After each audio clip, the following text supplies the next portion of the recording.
Do you remember in the year 97 and 2000 when two of easily the greatest Final Fantasy games, but also two of the greatest JRPGs of all time released? These, of course, being Final Fantasy VII and Final Fantasy IX. Riding off the back of the success of the best Final Fantasy game of all time, Final Fantasy VI, they were poised for success. These two games, while different in their own ways, were two of the best Final Fantasy games ever. From the satisfying and rewarding gameplay, to the epic tales of the adventure of Cloud and Zidane, to the music that was so amazing it could draw you into the world with ease. They were what I would call the epitome of a JRPG and what it should be. But since then, Final Fantasy has been slowly changing its formula, moving away from sprite-based artwork and changing the combat from turn-based to more engaging action combat. I personally have always missed the old school style of turn-based JRPGs. I grew up playing games like Final Fantasy VII, IX, Legend of Dragoon, Dragon Quest, and Chrono Trigger. It's my style of game.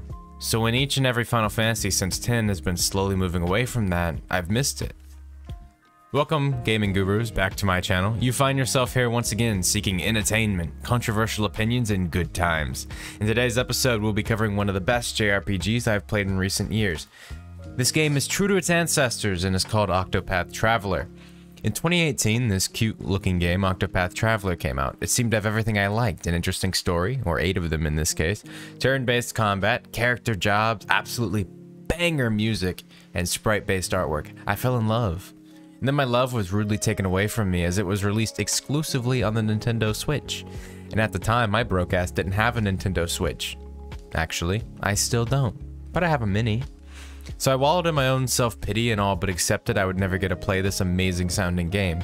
And then in June of 2019, Nintendo turned me on hard by releasing the game onto PC. I immediately bought it and played through the whole thing. I was hit with an atomic-sized bomb of nostalgia as I played the game. It was as if we took a time portal back to the early 2000s when I was playing on my PlayStation 2. It blew my expectations out of the water. It reminds me of how Final Fantasy IX was basically a love letter to all the older Final Fantasies. Octopath Traveler feels like a love letter to all old RPGs.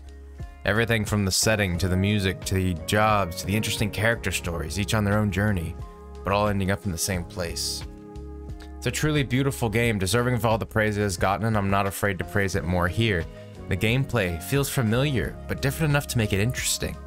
The resistance-based combat, where only certain attacks can break their armor to stun them for a turn, is not only fun, but it also makes the player feel accomplished when they finally beat a boss, because they assembled their party to perfection. I can tell that Square Enix and Acquire teams put their heart and soul into this game, and it definitely shows. Everything feels so expertly crafted to make it an instant JRPG classic, in my opinion. Honestly, the worst part about Octopath Traveler is that I finished the game. I was distraught after having finished what I deemed to be a masterpiece of a game, and I was truly heartbroken that it was over.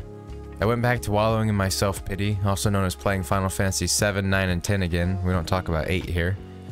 And then one September evening, while I was walking down the street, the head of Nintendo came out of nowhere from the bushes and threw a haymaker of, "Oh hey, we've been working on Octopath Traveler 2 and it's releasing February 24th, 2023.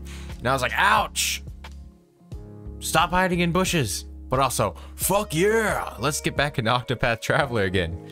If we can expect anything out of the sequel, it's that it will feature lovable characters with their own well-fleshed out backstories, the oh-so-desirable old-school JRPG turn-based combat, and sprite-based artwork that will be beautiful and even magical when combined with its damn near perfection of a soundtrack. Seriously, the boss tracks in Octopath Traveler 2 are so goddamn good. I'm looking forward to Octopath Traveler 2. I hope you guys are too. Different too. If you are as excited as I am, leave a comment down below who your favorite character from the first game is. Personally, mine is probably Tressa or the Knight. One of those two.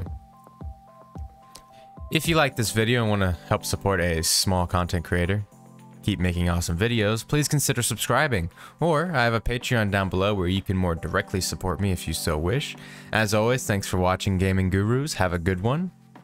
Oh, wait, before you go, here's an awesome video I've made that I think you'll like.